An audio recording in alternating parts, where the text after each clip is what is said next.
Mukunda jewellers మొట్టమొదటి factory outlet ఇప్పుడు కూకట్పల్లి, కొత్తపేట్, సోమాజిగూడ మరియు ఖమ్మంలో. నమస్తే రమగారు. నమస్తే జయ. రమగారు, నావెల్స్ చెప్పుకుంటూ ఉన్నాం. ఏదైనా కొత్తది స్టార్ట్ చేద్దామా? ఒక ఎపిసోడ్లో చెప్పేయచ్చు. ఓకే. ఒక ఎపిసోడ్లో చెప్పేయచ్చు. నావెల్స్ ఇంచుమించు కంప్లీట్ చేసేస్తాం కదా. చేసేస్తాము. ఎర్లీ 70s వచ్చి ఉంటుంది ఈ నావెల్. ఖచ్చితంగా నాకు సంవత్సరాలు జ్ఞాపకం లేవు. నేను స్కూల్ పిల్లగా ఉన్నప్పటి నుంచి చదువుతూనే ఉన్నా. ఓకే.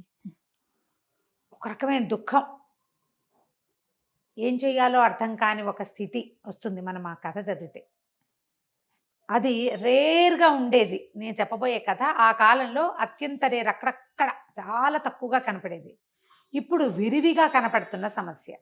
భార్యాభర్తలు విడిపోవటం, పిల్లలు అలో లక్ష్మణ అని అఘోరించటం, తండ్రులు వెళ్ళిపోవటం లేదా తల్లులు వెళ్ళిపోవటం, పిల్లలు దొరికిపోవటం, అటు నాన్నకో అమ్మకో, పేదరికం, చదువుకునే అవకాశాలు లేకపోవటం, సంస్కారవంతులుగా బయటపడగలిగే అవకాశాలు ఉండకపోవటం. మనకి అప్పుడు ఇప్పుడు కూడా ఇలాంటి సమస్యలు ఉంటూనే ఉన్నాయి కదా. అవును. ఇప్పుడు ఏమైనా మరి అంటే లోకంలో అందరూ చేస్తున్న వ్యవహారం కాబట్టి చాలామంది, అంటే అందరూ అనద్దు పోనీ, సహజంగానే కనపడుతోంది. ఏముంది, విడాకులు తీసుకున్నారు, ఏముంది, విడిపోయారు అని. పిల్లలు తల్లి దగ్గర తండ్రి దగ్గర ఉంటారు, ఏ తాతింట్లోనూ పెరుగుతారు. చాలా క్యాజువల్గా తీసేసుకుంటున్నాం రమగారు. కానీ అది పెద్ద విషయంగా ఆలోచించట్లేదు మనం.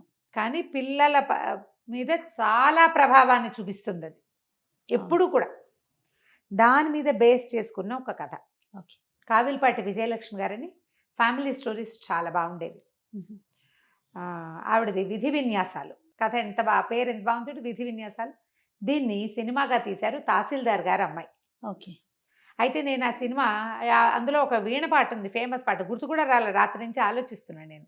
జమున్ గారు ఆవిడ యాక్ట్ చేశారు హీరోయిన్గా.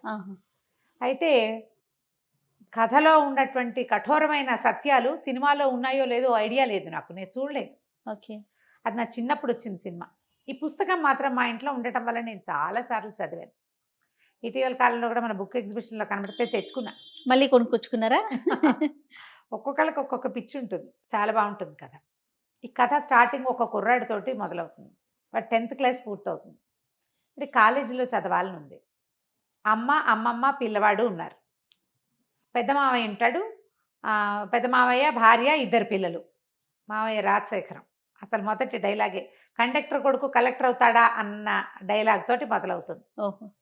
పిల్లవాడిని చదివించాలని అమ్మమ్మ అడుగుతుంది మామయ్యని. పిల్లాన్ని చదివించు, కాస్త కాలేజీ చదివిస్తే వాడు పొట్టవాడు పోసుకుంటాడు, వాళ్ళ అమ్మని వాడు చూసుకుంటాడు. అంటే ఆ కండక్టర్ కొడుకు కలెక్టర్ అవుతాడా, ఏముంది, ఏ కొట్లో పద్దులు రాసిన 60 70 ఇస్తారు, వాడికి వాళ్ళ అమ్మకి వెళ్ళిపోతుంది. లేత పిల్లాడు, ఒక 16 ఏళ్ల స్ఫురద్రూపి అయిన ఒక కుర్రాడు. అయితే తల్లి అమ్మమ్మ ఏమంటారంటే, చిన్న మామయ్య దగ్గరికి వెళ్ళు, చిన్న మామయ్య దగ్గరికి అని చిన్న మామయ్య దగ్గరికి ఇంకో ఊరు పంపిస్తారు. పంపిస్తే చిన్న మామయ్య గోపాలరావు, పెద్ద మామయ్య రాజశేఖరం, రెండో మామయ్య గోపాలరావు ఇంకేదో ఊరిలో ఉంటాడు. అది కాస్త అటు ఇటుగా వైజాగ్ ఏమో అనిపిస్తుంది, పెద్దగా ఊరి పేర్లు కనపడవు కథలో. ఓకే. అక్కడికి వెళ్తాడు. వాళ్ళ ఇంట్లో కూడా ఓ పిల్లాడు ఉంటారు. పెద్ద మామయ్యకి ఓ పిల్లాడు, చిన్న మామయ్య కూడా ఒక పిల్లవాడు. అయితే ఆయన ఏమన్నాడు, సరే కనుక్కుంటాడు, ఏమిటి సంగతి సందర్భం కనుక్కొని, అరే నాకు జీతం తక్కువేరా, నీకు భోజనము వసతి నేను ఇస్తాను, నా దగ్గర ఉండు, ఫీజులు పెద్ద మామయ్య కడతాడేమో కనుక్కో. అప్పుడు ఈ పిల్లాడు, మా నాన్న ఎక్కడుంటాడు అని అడుగుతాడు. తండ్రి లేడు వీళ్ళతో. అడిగితే ఈయన తను ఏమన్నాడంటే, అక్కడెక్కడో ఫలానా చోట ఉంటాడు, ఎప్పుడో అడ్రస్ ఇచ్చాడని అడ్రస్ తీసి చేతిలో పెడతాడు. ఈ పిల్లాడు ఊరు వెళ్తానని చెప్పి ఇంటికి వెళ్ళకుండా ఆ తండ్రి ఉన్న ఊరికి వెళ్తాడు. ఇవేవో ట్రైన్ ప్రయాణం చేసి వెళ్ళవలసిన ఊళ్ళుగానే కనపడతాయి. అక్కడికి వెళ్ళేసరికల్లా ఇతను ఒక మామూలుగా చదువుడు, వాళ్ళ అమ్మ ఎట్లా ఉంది, దైన్యంగా, అమ్మ ఇంట్లో కింద ఇల్లు వాడుకుంటారు, పొలం డబ్బులు ఇంటెద్ద ఏదో కొద్దిగా వస్తే బిక్కుబిక్కుమంటూ కాలక్షేపం చేసే దౌర్భాగ్యపు స్థితిలో ఉన్నారు వీళ్ళు.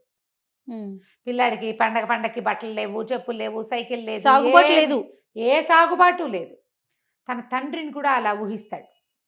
కానీ ఆయన స్ఫురద్రూపి, ఎత్తైన పచ్చటి గంభీరమైన ఆకారం, చాలా అందమైన వాడు అతను, ఆ పిల్లాడి తండ్రి. పిల్లాడు అందగాడనే చెప్తారు మనకి మొదటి నుంచి. సరే వచ్చేసరికి ఒక 3 4 ఫ్రెండ్స్తో ఉంటాడు ఆయన. ప్రసాదరావు గారిని కలవడానికి వచ్చానని చెప్తాడు. ఏమిటంటే కాలేజీ ఫీజు కోసం వచ్చాడంటారు, అదంటారు, ఇదని మాట్లాడతారు ఫ్రెండ్స్. వాళ్ళందరూ వెళ్ళిపోయాక ఆయన మీరు నన్ను ఫీజులు కట్టి చదివిస్తారేమోనని అడగటానికి వచ్చానంటాడు. ఆయన నవ్వి అందరికీ అన్నే ఫీజులు ఎలా కట్టేస్తాం అని ఒక 5 రూపాయలు 10 రూపాయలు ఇస్తాడు. ఇది తీసుకుని వెళ్ళమని. ఆయనకి తెలియదు. మీ అబ్బాయి అయితే ఇలాగే ఇస్తారా అంటాడు. అలా ఎందుకు ఇస్తాను, ఇంతకీ నువ్వు ఎవరి అబ్బాయి అంటే నేను కండక్టర్ ప్రసాదరావు గారి అబ్బాయిని అని చెప్తాడు. చెప్పేసి ఆయన నిర్ఘాంతపోతాడు.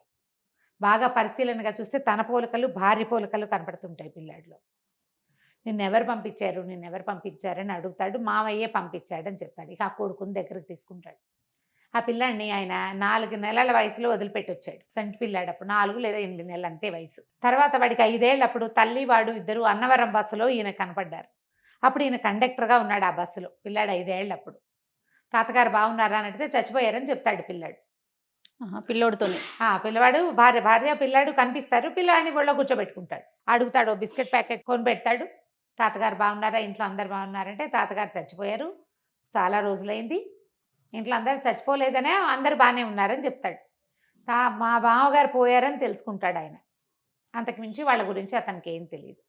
అక్కడి నుంచి ఇతను ఏం చేస్తాడు, సరే ఆయన పిల్లాడిని అట్ట పెట్టుకుని అన్నం తినిపించి తన మంచం మీద తన పక్కనే పడుకోబెట్టుకుని ఫీజులు కడతాను, నువ్వు మా మావయ్యకి ఉత్తరం రాసిస్తాను, నేను ఫీజులు కడుతున్నానని ఎవరికీ చెప్పద్దు అని చెప్తాడు. సరే ఉత్తరం పుచ్చుకొని డబ్బులు ఇస్తారు.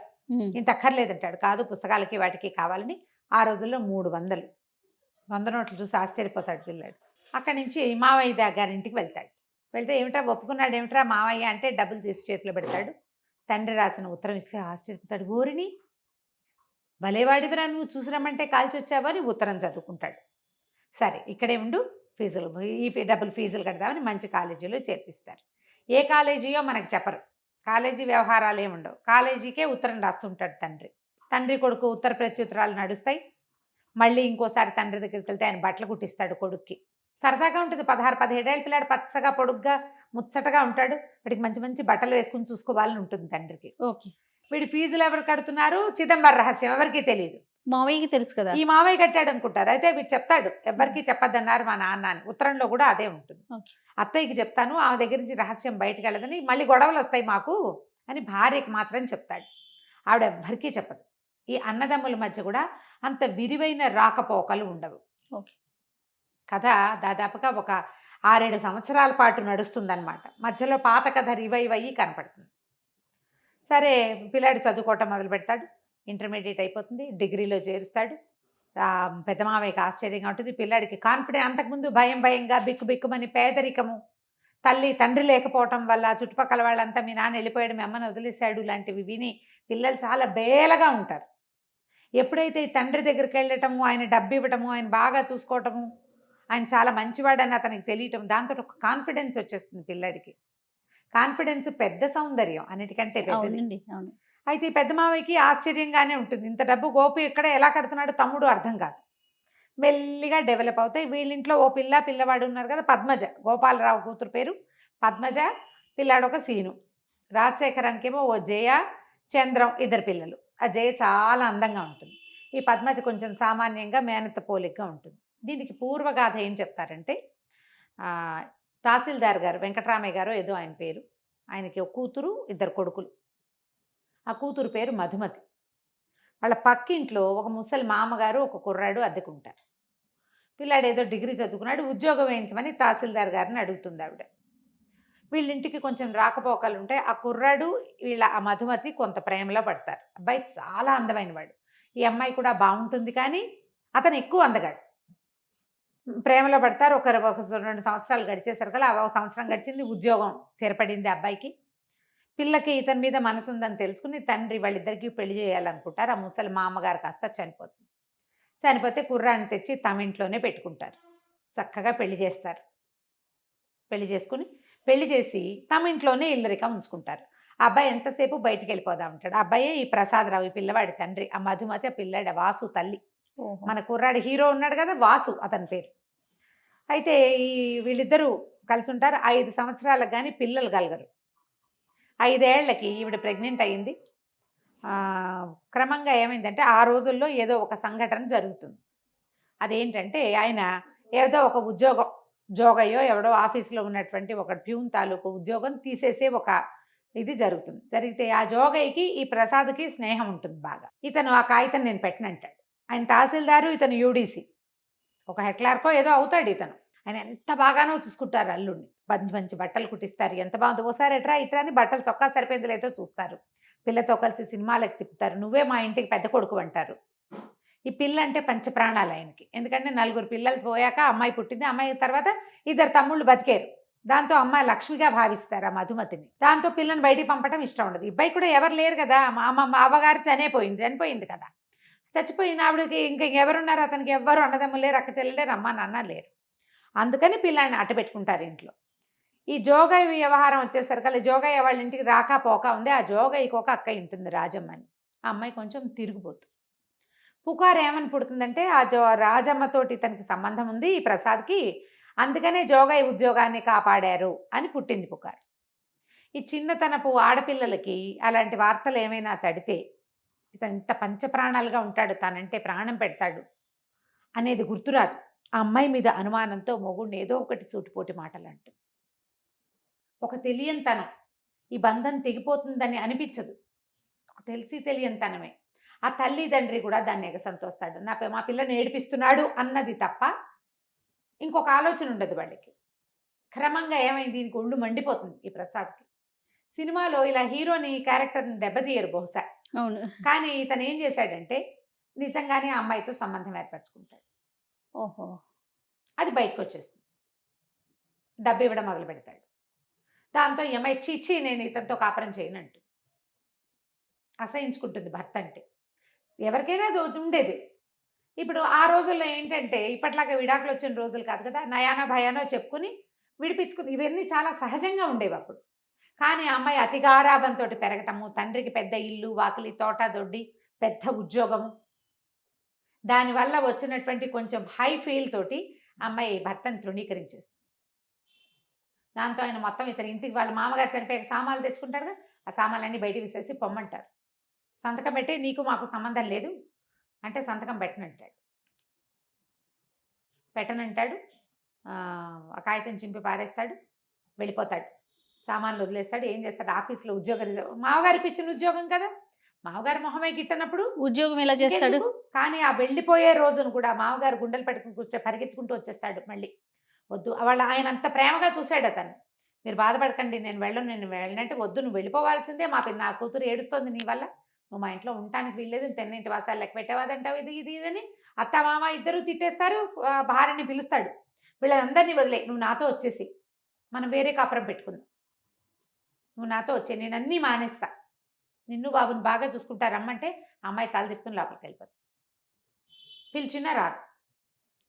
సరే ఇతను ఏం చేస్తాడు, ఉద్యోగాన్ని రిజైన్ చేసి ఆ జోగయ్య చేతిలో పెడతాడు కాగితం, నువ్వు వెళ్ళి ఆఫీస్లో ఇచ్చేసి మీ అక్కని తీసుకెళ్ళిపోతాను, తిరుపతి వెళ్ళి పెళ్లి చేసుకుంటాను, సర్కల్ పోకోండి, ఇంకా నయం, ఏదో స్నేహం చేసామంతే, మీరు రిజైన్ చేసుకుంటారో గంగలో దుక్కుతారో మాకు అనవసరం, మా అక్కయ్య రాదు మీకు మాకు రామ్ అంటారు. ఒక చిన్న స్నేహం చేసినందుకు ఈ ఫలితం లభించింది అనమాట. దాంతో ఈయన హతాశుడైపోయి ఇతను ఉద్యోగానికి రిజైన్ చేసి పిఎఫ్ వస్తుంది కదా, ఆ డబ్బంతా భార్య పేరు మీద రాసేసి వెళ్ళిపోయి తిరుపతి వెళ్ళిపోతాడు. తిరుపతిలో కొంతకాలానికి ఆ రాజమ్మ అతనికి తిరుపతిలో తారసపడుతుంది. ఇతను ఏం చేస్తాడు, భార్యకి తన విషయాలు తెలియజేయటం కోసం ఆ పెళ్లి చేసుకున్నానని చెప్తాడు. ఆవిడేమో ఈ తహసీల్దార్ గారికి అంటిస్తుంది ఆ రాజమ్మ, ఎల్లుడ గారు తిరుపతిలో కనపడ్డాడు, పెళ్లి చేసుకున్నట్టు చక్కగా చోకిలాగా ఉన్నాడు అని. ఇక ఇతను ఎప్పటికైనా తిరిగి వస్తే, ఇప్పుడు ఇన్ని మాటలు అన్నాక అతను తిరిగి వస్తాడని ఎట్లా అనుకుంటారు ఎవరైనా, అదే కదా జనరల్గా అవుతుందా అట్లా? ఏనాటికైనా అతను వస్తాడేమోనని ఆశ పెట్టుకుని ఉన్న ఆ అమ్మాయికి ఈ భర్త వెళ్ళిపోయే వరకు అతని మీద అసహ్యంగా ఉంటుంది. వెళ్ళిన దగ్గర నుంచి అతను తనతో ఉన్న ప్రేమాయ గుర్తొస్తుంది. పిల్లాడు తండ్రి లేని వాడైపోయాడు, చుట్టుపక్కల వాళ్ళంతా చిన్నబుచ్చుతారు, అంత మొగాడికి ఏదో ఒకటి ఉంటే దానికోసం కాపురం కాలదనుకుంటారా ఎవరైనా, అది ఎలాగో అనే మాటేగా. దాంతో ఒక విరాగిగా మారిపోతుంది ఆ అమ్మాయి. ఏ రోజు మంచి బట్టలు కట్టుకోవటం కానీ, ఓ తల్లో పూలు పెట్టుకోవటం కానీ, పెళ్ళిళ్ళకి పేరెంటాలకి వెళ్ళటం కానీ, ఇంట్లో నుంచి బయటకు కాలు పెట్టకుండా అయిపోతుంది. పిల్లని పెంచుకుంటుంది. ఇతనేమో ఒక కండక్టర్గా ఎక్కడో జీవితం గడుపుతాడు. అయితే బిఏ చదువుకున్నానని చెప్పి తిరుపతిలో ఇతను అలా ఉండగా చచ్చిపోదాం అనుకుంటాడు. ఒక స్నేహితుడు ఎవరో కనపడతాడు, కాలేజీ ఫ్రెండ్, ఇదేమిటో నువ్వు అకౌంట్స్లో చాలా గట్టివాడివి, ఇట్లా చేసావు పదా, నీకు ఏదైనా ఒక ఉద్యోగం ఇప్పిస్తా, నీ బతుకు నువ్వు బతుకుతూ కానీ దీంతో అయిపోయిందా, అని చెప్పి ఉద్యోగం వేశాడు ఒక బస్సులో కండక్టర్గా. ఆ బస్ కండక్టర్గా ఉన్నప్పుడు ఈ భార్య కొడుకుని చూస్తాడు ఆయన. ఓహో. ఆయన కండక్టర్గా ఉన్నాడని అమ్మాయి ఇంటికి వెళ్ళి తల్లికి తమ్ముళ్ళకి చెప్తుంది. ఈ కండక్టర్ కథ అయిపోయింది కదా. ఈయన బస్సులో ఉండగా ఒకసారి ఏవో అకౌంట్స్ సరిగా లేకపోతే ఇతను అకౌంట్స్ చూసి పెడితే ఆ బస్సు అని రాసి చెడిపోతాడు సీటు. ఏంటండి మీరు ఇంత బాగా చేస్తున్నారు, ఎలా చేస్తున్నారంటే ఈయన ఇంకేం చేయలేక చెప్తాడు, బిఏ చదివాను, అకౌంటెన్సీయే నా సబ్జెక్టు, ఫలానా తహసీల్దార్ ఆఫీస్లో పనిచేశాను అనేసరికి ఆయన ఆశ్చర్యపోయి మీరు అకౌంట్స్ చూడండి, ఇంకా నేను కండక్టర్ పని చేయొద్దంటాడు. జీతం పెరుగుతుంది, ఏదో చిల్లర కోసము ఒక లాటరీ టికెట్ కొంటాడు. 40,000 వస్తుంది. ఆ రోజుల్లో 40,000 అంటే ఇప్పుడు 40 లక్షలతో సమానం, ఇంకా ఎక్కువే. అయితే రక్షణ నిధికి ఇచ్చేస్తాను, ఈ డబ్బు నేనేం చేసుకుంటాను, భార్య పిల్లాడు నా నుంచి సెపరేట్ అయిపోయారు, జీవితం మీద ఆశ లేదంటే ఆయన ఒప్పుకోడు. అలా వద్దు, ఎక్కడైనా డబ్బు మదుపు పెట్టండి, మీకు కాకపోతే ఎవరికో వస్తుంది, డబ్బులు వస్తూ ఉంటాయి, ఎవరికైనా పిల్లలకి పేద పిల్లలకి చదువుకోవడానికి దానికి సహాయం చేద్దురు. కానీ ఓసారి డబ్బు ఇచ్చేయటం ఏంటండి, ఓ 2,000 ఇవ్వండి, మిగిలిన 8,000 మదుపు, మిగిలిన డబ్బులు మదుపు పెట్టండి అని బలవంత పెడతాడు. పెట్టేసరికల్లా కొంత డబ్బు రక్షణ నిధికిచ్చి ఒక రైస్ మిల్ ఏదో కొంటాడు. అట్లా అట్లా బ్రెయిన్ బాగుంది, మంచి తెలివైన వాడు కదా, అట్లా అట్లా అట్లా డెవలప్ అవుతుంది. ఈయన చక్కగా మంచి పెద్ద బిజినెస్ షాపు, గోల్డెన్ వ్యవహారాలు ఉన్నాయి. ఈయన ఇలా ఉండిపోయాడు. పెళ్ళానికి అహంకారము పొగరు అనుకుంటాడు అతను. ఆ అమ్మాయికి ఎలాంటి దుర్భరమైన జీవితం లభించింది చివరికి ఆయనకి తెలియదు.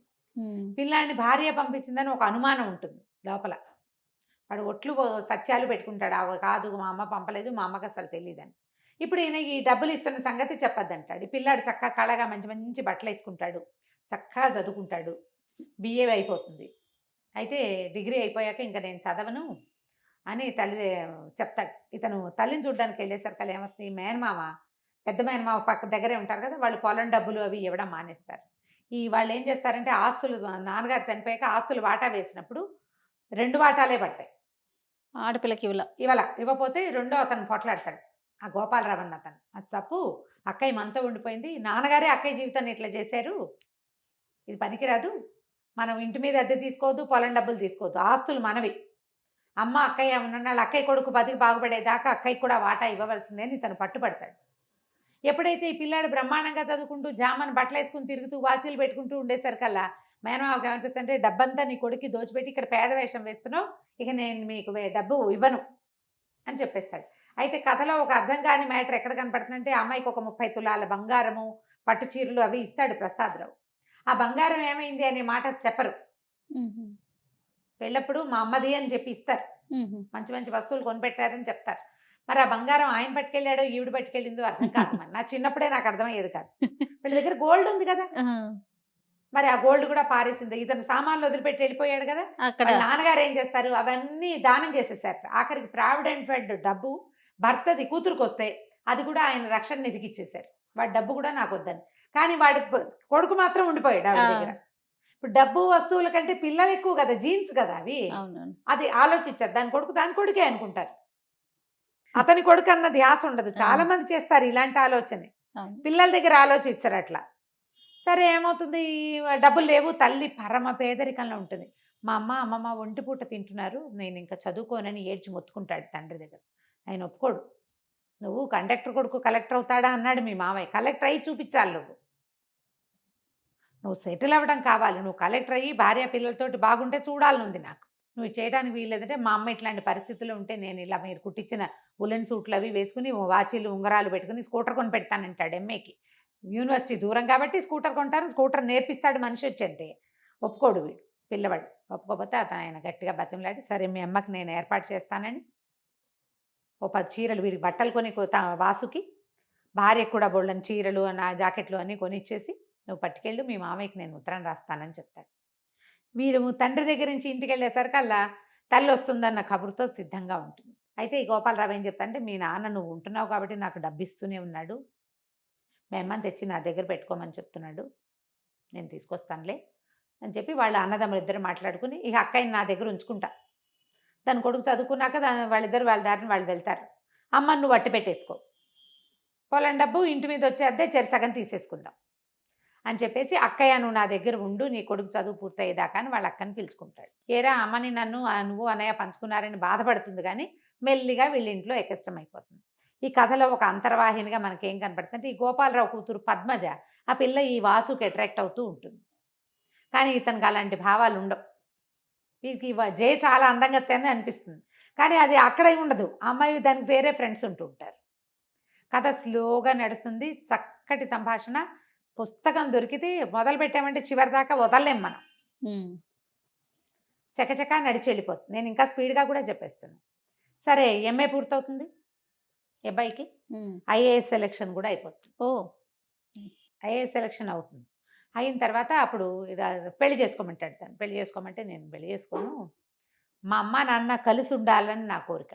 అంటే పిచ్చ కింద నీకు, మా జీవితాలు ఎప్పుడో ముక్కలైపోయినాయి, మనసులు ముక్కలైపోయినాయి మావి, మేము కలవం అంటే కాదు, మా అమ్మ ఒప్పుకుంటే మీరు కలిసి ఉంటారా అంటే ఆయన ముందు మీ అమ్మని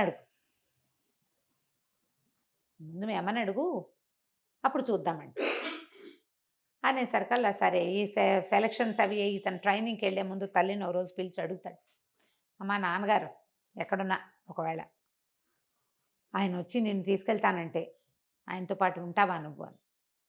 ఆవిడ నాకు అంత అదృష్టం ఉందా, నా తెలివి తక్కువతనం, మా తండ్రికి ఉన్న డబ్బు గల వాళ్ళ పిల్ల కాబట్టి ఆవిడ హాయిగా ఉందనుకుంటాడు ఆయన. కానీ తండ్రి చనిపోగానే, తండ్రి ఉద్యోగం పోగానే వాళ్ళకున్న ఆస్తి 3 ముక్కలు అయిపోదు. అంతేగా, పదవిలో ఉన్నప్పుడు పదవిలో లేనప్పుడు అసలు మనిషే లేనప్పుడు తేడా ఉండదు. అవును.